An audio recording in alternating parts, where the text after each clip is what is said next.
Hello, hello, hello. Thank you so much for pressing play on the latest edition of the Michigan Soccer Central podcast, your weekly dip into the world's game being played right here in the Great Lakes state of Michigan. How's it going? My name's Robert Kerr, your host of the program here. MLS Cup wrapped up over the weekend, concluding the American professional calendar. Kudos to the Columbus Crew. My good friend Luke Zagorski was there and a very happy man. He supports them, so tip of the hat and congrats to the crew. Here locally, Detroit City FC looking to the future, the next chapter, the 2024 season, as today Nate Steinwasser, goalkeeper extraordinaire, was extended and signed a new 2-year contract. Last week, brand new head coach Danny Dicchio was unveiled at an event at the City Fieldhouse. Myself and many others got a chance to participate in Q&A, and then he hung around for quite some time and had conversations with everyone who wanted to chat with him. He's very generous with his time, and hopefully get him onto the program in the coming weeks, and we'll see what lies in wait for Le Rouge as an exciting new chapter opens up. It was the funniest moment of the evening was probably when one of City's most ardent fans asked the coach right in front of Trevor James if the team was gonna score more goals because he was desperate for more, much to the chagrin of Trevor James. But it was a funny moment, and Danny Dicchio, the new coach, made light with a reference to signing Cristiano Ronaldo in the offseason. We'd see how that would go over from the Northern Guard, but exciting times. The front office for Le Rouge is expanding. Trevor James turning into more of a general manager role, with Danny Dicchio coming from an assistant job with Sacramento Republic and a storied playing career of his own. So exciting times ahead there.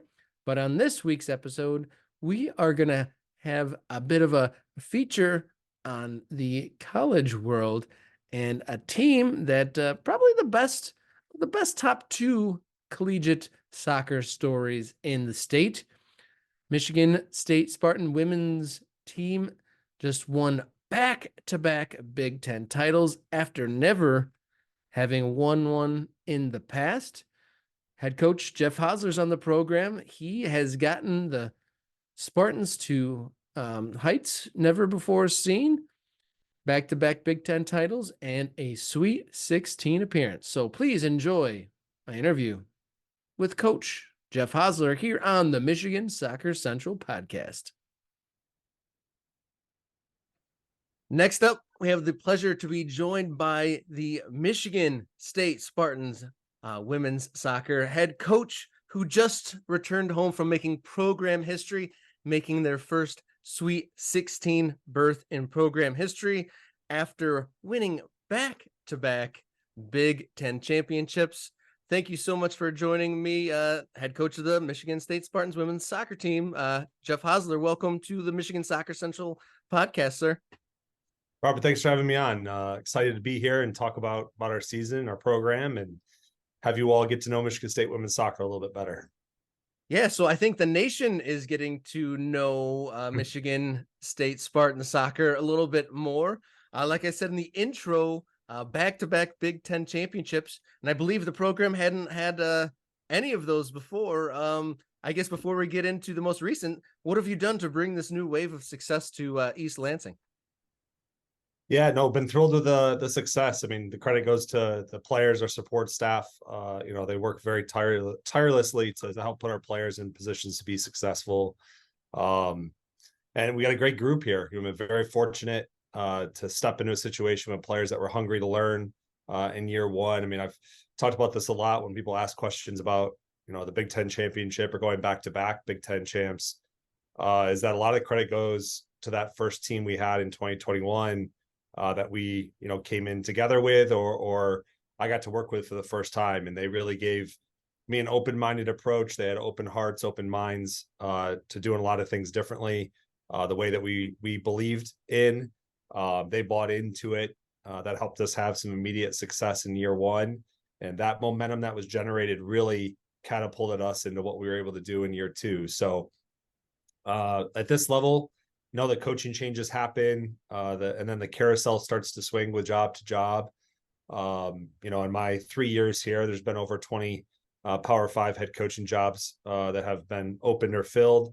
So it happens a lot. And if you can get off to a quick start in year one, that generates real momentum because look, in recruiting, you can talk about a vision and that's super important, but at the end, it's what you can fall back on and show that you've been proven to be able to do. And when you get off to a quick start in year one, that really elevates and helps things in year two. So that immediate success, getting a lot of wins on the recruiting front, it kind of like every win and every step of success kind of has echoes, across the landscape. I think so. We want to keep making bigger echoes or bigger waves. I think, as you said earlier, it's something that we really believe here. The success we've had in the Big Ten, now 2 years in a row, made the NCAA tournament, making a Sweet 16 this season. We want to continue that momentum and keep taking steps and strides. Those are measurables that matter in recruiting. It's measurables that matter to club coaches, to our peers in other college programs. And so, I think this is a program. I think this is a place here at Michigan State that can continue to have national success in addition to what we've been able to do in the Big Ten Conference. Because, Michigan State's a special place with special people. And I think when you have that combination, you have opportunities to really do big things. In addition to obviously the great play, you guys have a great look. The kits that the Spartan Soccer provides are excellent. So looking good on the national stage as well. I just watched that video piece on the Spartans website, the All Access, that kind of detailed your run in the postseason. It seemed like an emotional end. It seemed like everyone was very happy about the accomplishment. Obviously, only one team wins on the last day of the season. Kind of after coming home, just maybe a week or two separated from the end of the run. Kind of what's the feeling now, and how do you I guess bounce back or how do you process that emotional roller coaster that was the postseason? Yeah, it's a good question. We just met as a team yesterday, but first to talk about, anytime the season ends, it's emotional, and you've got players that just played their last college game. Some of those kids will go on to be pros. The majority of them, played their last meaningful competitive soccer match. And so it's the end of a really special group. That group won't take the field together, and they did a lot of great things. I think a lot of those tears, in all honesty, though, when we reflect and we've been able to do that now over the last couple of weeks, are, tears of joy because of what they're able to accomplish. We got knocked out by an incredible BYU team in front of almost 5,000 fans, sold out crowd. And I think really found our footing in that game and showed that was the only game in that round of Sweet 16 that was played on that Thursday or on that Saturday. Everyone else played on Sunday. So literally the whole country was tuning in to see two great teams go at it. And so I just have a lot of pride in our group. Super proud of them. I think when we reflect, and we've done that through our individual meetings and team meetings, that people feel really content and good about the season they put together. But this returning group's not satisfied. And that's really your question here is how do you now move forward? And we're excited about the group we have. We bring back a lot of core players. We graduate 2 players from our starting 11, but bring a lot of experience back, a lot of starters back. We've already been heavy in the transfer portal to add some big time players, in addition to what will be our best complete recruiting class in a long time. I think over 20 years in terms of it being ranked. So you're looking at a top 10, top 11 recruiting class in the country coming in this fall. So a really good collective group. Excited to infuse that with some more competition within the depth chart in our different positions, and a group that's hungry. We met yesterday as a team, and a lot of the conversations and comments made by players in front of the group are that, just like we've done each year, we want to be able to take it a step further. Can we have, our non-conference schedule will be the most competitive it's ever been. We open at Notre Dame, which will likely be a top 10 matchup. Our second game of the year is home to Arkansas, which will likely be a top 10 matchup. We play Xavier, who won the Big East Conference. So we've got a loaded non-conference schedule, and we got to perform a little bit better there to help protect our seeding at the end of the season. And the Big Ten Conference, as you know, when you add in Oregon, Washington, and then two soccer powerhouses in USC and UCLA, the competitive value of our conference just continues to go up. So that's a really long-winded answer for you there, but there's a lot of things to address in it all, and we're super excited for the challenge. That's one thing you always get from our program is, willing to step up to these challenges, play the best schedule that we can, and go out and compete and show our best. To clarify, so those teams from the West Coast are going to join Big Ten play in 2024. Yeah, they're here in the fall. And so you'll need that best ever recruiting class for that regular season competition. I mean, it'll definitely help. Definitely help. I mean, there's no question. The more accumulation of talent you have, the more creativity you can have in your lineups, and the more competitive training is, and all that. So it's a super exciting time. So that incoming class or potential incoming class 2024, where does that where's the geography compared to the team from 2021? Is it more or less regional or national? How do those compare at that level? Yeah, I think as we've continue to have a little more success here in these recent years. The brand, everyone knows about Michigan State University. Everyone knows about the athletic department. And now we've been able to put women's soccer specifically on the map. So I think our reach is much greater, both, nationally and internationally. We've gone into Canada quite a bit here with this freshman class that's here now, with what we have coming in the future, actually with 2025. So, we have players from all over the country. There's still obviously going to be a focus on Michigan, because the state of Michigan is producing a lot of really great talent, both at our level and in all levels combined, with some great coaches. I think, we're really spoiled here in Michigan, and people need to realize how fortunate we are to have the clubs that we do, the high level of coaches we have working with our young players, because we're finding so many of them both here. And look, you're talking to a coach that's coached now Michigan State, but coached at Grand Valley State in Division II, coached at Alma College in Division III, coached in high school at East Lansing High School, and coached in club. And I've seen it, throughout my whole career of 20 years plus coaching, how elite the state of Michigan is in regards to its youth soccer program. So thrilled about where we are with this class. Some Michigan kids in it, quite a few through the Midwest, but also some kids across the country. You referenced your previous stop at Grand Valley. You spent half a dozen plus years there. Yes. What have you brought from there? And then what have you had to adjust, if anything, your approach with the group at State? Yeah, I mean, really brought in the same philosophy, striving to be your best every day, giving your best effort, trying to be there mentally, emotionally first, so that you can then have your physical output necessary to have a great session, a great film meeting, a great scout. I was very fortunate. I stepped into a situation at Grand Valley, where Dave Deani really built that program into a national power. He'd won 3 national championships. I was able to step in and not screw it up too much, fortunately, So what I learned a lot was being able to coach under a lot of pressure, because you lose a game when you're the best program in the country. Everyone kind of shakes their head, looks at you, and wonders how you lost a game. How could that be possible?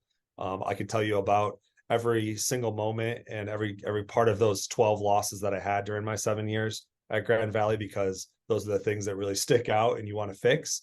But I really learned the appreciation for being able to coach under pressure, having our players prepared by focusing on the right things, so that pressure wouldn't get to them and their performance, and how detail oriented you had to be to ensure you'd set yourself up for that success, because you're truly gonna get everyone's best shot, because they beat you in a regular season game, they knock you out in the national tournament.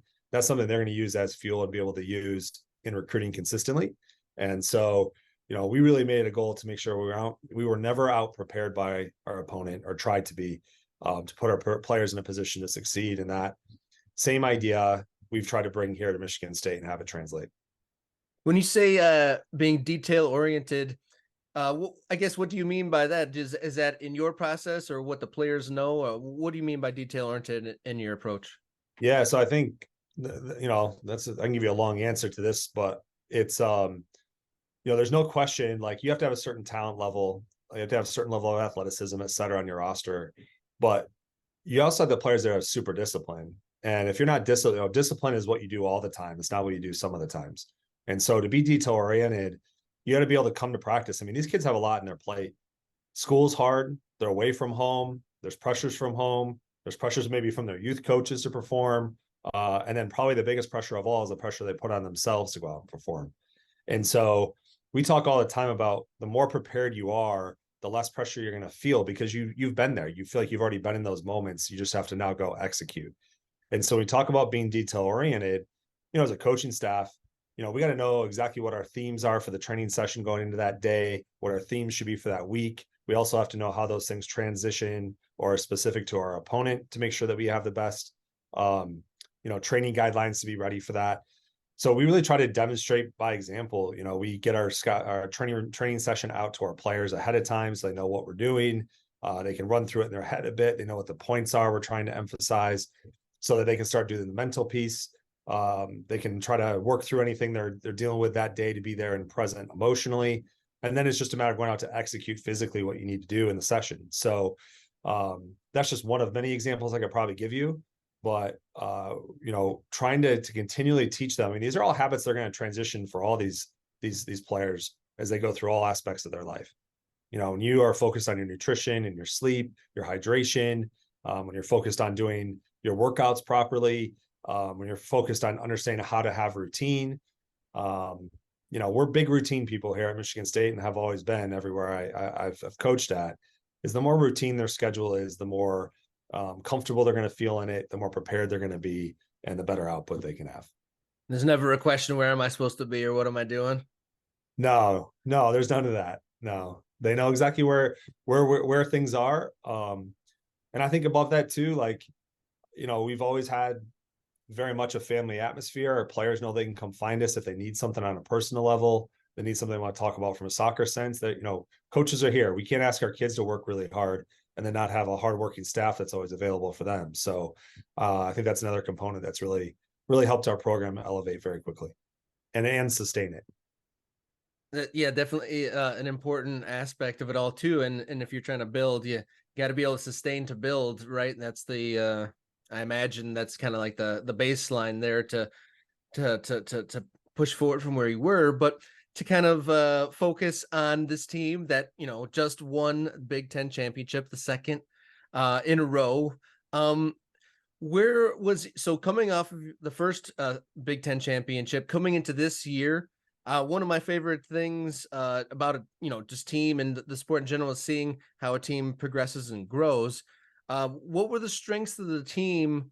You know, in that final run where you had the great 5-game unbeaten at the end of the season. Where was that team's strength compared to at the beginning of the year coming in? Yeah, so you know, our 2022 team graduated some incredible players. You know, we lost 6 starters from that team. 2 of them were drafted by the Portland Thorns in the NWSL. Ruby Diodati is a professional in Europe, and some other elite players. You know, not just as part of that 6 that was in our starting lineup, but even our first 3 players off the bench. Generally speaking, were seniors. So we lost, you know, 9 effective of our core group of that team of 2022 that were all many 5th-year players that had a wealth of experience. They had been 5-year starters or 5-year high performers here or in other programs before coming here. And this year's group, you know, was a collection of new players again. You know, we've returned those 5 starters, but of our roster of 31, we had 16 new bodies, 16 new players here. So we had a lot of integrating we needed to do with this group. You know, I still think as we integrate them, we did pretty well through many of our non-conference, even in early as conference play, but didn't really fully hit our rhythm. And then, as you mentioned, you know, the unbeaten streak, we didn't drop any points during the regular season in October. That was a key stretch for us, obviously, as we continue to chase the championship. And really, things started to click. We had a better idea of our personnel. You know, I had players like Emerson Sargent, who in August started some games at left back. In September, started some games at the midfield position. even played a game at center back before we realized that her best position for this group was to play as a forward, as an out and out nine. So once we kind of figured out all the pieces, that's when people started getting more comfortable, because so many of those early season games, like a player tells her to turn and find Emmy, for example. Well, they're like, well, wait, what position's Emmy playing now? Is she on my right, on my left? Is she behind me? Is she forward of me? And so they just had to find a rhythm. And once they did, we found a rhythm with our substitution patterns. Players started stepping up. Some of our youngest players, Mimi Hallier, Renee Watson, Bella Najera had an incredible freshman year, all got fully acclimated to what we were doing. And I think that's when we started playing our best soccer. Yeah, you referenced Bella Njera. She was your top scorer, I believe, and she's a freshman. Tell us more about her. Yeah, Bella had an incredible year. Bella comes from the Chicago area. She played for Eclipse in the ECNL, one of the top youth programs in the country. She won a national championship in that program, and is someone that was always leaned on in her youth career to score big goals. And so it doesn't surprise me that she was able to step in and score a lot of goals for us, score in a lot of big moments. But it's always really impressive when a freshman's able to do that, because the level is so high. In this day and age, too, I think it's underrated when a freshman can do what Bella was able to do, because this isn't her just playing against players that are 2, 3, 4 years older. Some of these kids are 5 years older because of the COVID waiver. Or you go out to BYU in that tournament game and you're playing against a whole slew of 25 and 26-year-olds, for her to be able to stand out. So very technical player, smart kid, works really hard. She's a soccer junkie, plays the game on her own time a lot, watches the game a lot. And you can see that in her play, the little nuances of finding half spaces and knowing where to be. And then, the quality of player she is in front of goal. She was our leading goal scorer as a freshman, as you noted. That's incredibly difficult to do. And I'm going to challenge her to do that every year. Like, that sounds like a good plan to me. That sounds like an excellent challenge. And to clarify for those listeners who may not know the collegiate calendar, so you say you had a huge amount of turnover, and you will again, and in the nature of collegiate sports. How long do you have that group to find your freshmen that may be a starter? Like, how long do you get there to work with the team before the season? Not much. Our sport is really, really unique because we get really a 2.5 week window of preseason that the coaches get to work with our players before we play our first official match. We get 2 exhibitions during that time. So, I mean, there's programs, Damon, our men's coach, in my time here, I mean, they've sometimes had an exhibition, on their second day of working with the team, because the timeline is so tight. So loose calendar, they're effectively here August 1st. Our first game is around August, 17th, 18th, 19th. So you don't get a whole lot of time to work with this group. And so you have to bank on and trust that they're going to come into camp fit and ready to go, from the work they did in the summer. And then you're 2.5 weeks right into straight away into your first game. And if you don't make the postseason, I mean, it's only a 3-month season. So our calendars, only field hockey has a shorter in-season calendar with the NCAA than women's or men's soccer. So it's a very brief season. Our off season is twice as long as our in season is. So not a whole lot of prep time. Do you ever daydream about a change in the calendar? Yeah, I mean, there's been a lot of discussion. The men's side of it in particular has been pushing for this year-round model. That was turned down, 2 years ago, but they continue to push for it moving forward. We have a couple different proposals out to allow extended relief on both the front end for better preparation, to help reduce injuries in our sport, in addition to an extension on the back end, so we're not so condensed and compact, always playing on a Thursday, Sunday throughout the course of the year. So I think the ideal scenario for us in women's soccer, the proposal would be to come back more like mid-July, give us a full, 3.5 to 4 weeks of preseason, and then give us a 2-week extension relief on the back end. So we still play the same amount of games, but we stretch that out over a little bit longer period. We just know the weather challenges that will come to exist if you're playing postseason games in Michigan in mid-December. Yeah, clearly some obstacles to navigate there. And I'm fingers crossed for it because I'm pro quality, and I mean, if your players or your team improves that much in just a few months, imagine what it could be if it's extended. But I want to put a little bit more shine on the accomplishments and the team uh, this year. Is there a moment or that you could necessarily like you think that you're going to look back on and is the kind of like the cornerstone moment or the best moment that you're going to remember for this year? Yeah, I don't know because I think our focus is so much just staying in it every day. I think my answer probably would be like our win at Wisconsin was a trademark win for us. It was the first time Michigan State had won at Wisconsin since 1999, which you do something in the last decade. That's pretty good. To go out and do this year, Wisconsin was a nationally ranked team. They were in the Big Ten tournament final. They made an NCAA tournament run also, so an incredibly challenging opponent to do it on the road. Like I said, with history going against you, was probably the biggest moment of like this team really believing and realizing what we could do.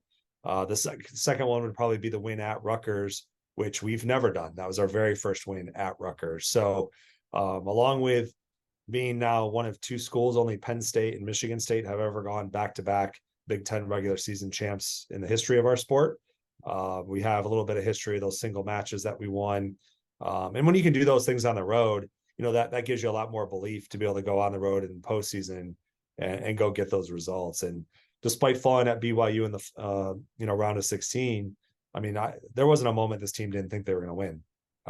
And I think to prepare that way, play that way, compete that way, gives us a lot of confidence moving forward.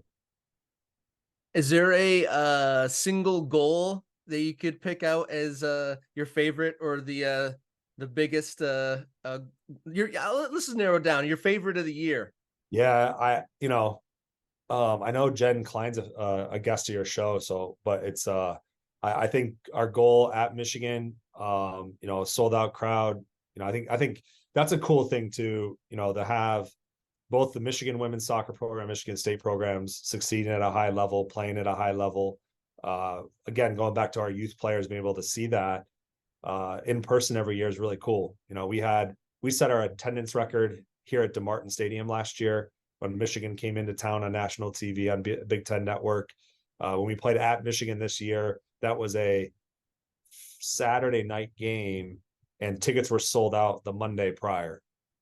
So these are big ticket games now. To be able to go on the road at Michigan and win. I think the goal we had, where we had great combination play, we had a wide service, and Bella Najera was able to dump to second a ball in, and Jordan hit a volley. It was either the first or second goal of the game. It was probably one of the favorites for sure. That was probably the most like complex goal we had. And to do it on a big stage in a big moment was probably my favorite one. I can imagine there being a lot to that, and if it's a real technical goal, but what it sounds like, it sounds like. So was that the biggest like emotional release for you too there? That was pretty big. I mean, the goal that we scored to take the lead against BYU in the Sweet 16 definitely was a big one. I found myself actually jogging down the sideline, maybe sprinting.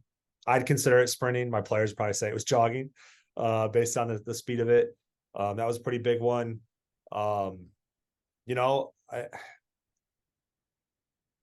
Yeah, that's probably the BYU one, the Michigan one, probably two of the biggest ones on the season in terms of having that emotional release. Pretty incredible stuff. You're on a good run when you hear so many. This is the first since then, or the first in a few decades. So congrats on that. Is there another milestone that you're looking to knock over in 2024? Yeah, I mean, 2022, I think was a year, we had 5 top 25 wins in 2022. The way our schedule is shaking out, we're going to have easily 5 top 25 games on our schedule. As I mentioned, our non-conference before, we open at Notre Dame. I have a ton of respect for Nate and what they're doing in that program. Would love to be able to go to South Bend and get a win there. To have Arkansas, who's been, I think this is the first time in 4 years they haven't made the Sweet 16, but they've been the class of the SEC with I think 3 in a row SEC championships. To come into town right after that, we just have an incredible schedule in front of us that I think there's a lot of marquee matchups. So hoping to continue to grow our program and our sport, be on national TV a little bit more. I think these matchups help give us a chance at doing that. So I think really securing a better results against some of these top teams. We've been right in the mix with them this year. Now it's getting over and winning those games. That would be the big milestone thing I think we'd be pushing for next year, in addition to building and doing the things we've been doing these last 2 years. Well, congratulations on the success this year. Michigan State Spartans back-to-back Big Ten champions, and then reaching higher heights in the NCAA tournament, the first Sweet 16 berth in school history, and big challenges ahead in 2024. Coach Jeff Hosler, thank you so much for spending time with us here on the Michigan Soccer Central podcast. Pleasure to be here. Thanks for all you're doing. Thank you so much, head coach Jeff Hosler, Michigan State Spartans women's soccer head coach. He's found quite a lot of success here in a short span, back-to-back Big Ten titles, as well as a Sweet 16 performance. Great to speak with him, and congratulations to the Spartans. Thank you, listener, for tuning in once more. Thank you to the MSC core team, and thank you to the boys over at We Are Soccer, as you can find Michigan Soccer Central's content across social media at MI Soccer Central, but video now up on the We Are Soccer YouTube channel. So check us out there. And until next time, everybody, please enjoy your soccer.